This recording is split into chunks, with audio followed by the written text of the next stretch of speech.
মাছগুলো ধুয়ে নিয়ে এই লবণ দিলাম, হলুদ গুঁড়ো, লঙ্কা গুঁড়ো, সরিষার তেল দিয়ে ভালো করে এগুলো চটকে চটকে এরকম করে মাখিয়ে নেব। ভালো করে এরকম চটকে চটকে মাখিয়ে নিয়ে 15 মিনিট রেস্টে রেখে দেবো চাপা দিয়ে। নিয়ে মাছে টপকার জন্য মশলার জন্য নিয়েছি আদা বাটা, রসুন কুচি, পেঁয়াজ, ধনেপাতা, কাঁচা লঙ্কা, টমেটো আর চাট মশলা। কড়াইতে তেল দিয়ে দিলাম,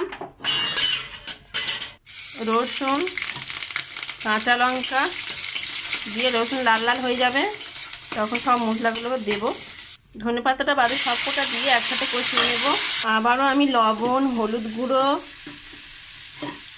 লঙ্কা গুঁড়ো দিয়ে ভালো করে কষিয়ে নেওয়া মশলাতে নিয়ে মাছগুলো নাড়িচাড়ি করে হালকা নাড়িচাড়ি করে জল না দিয়ে 15 মিনিট রান্না করে নেব।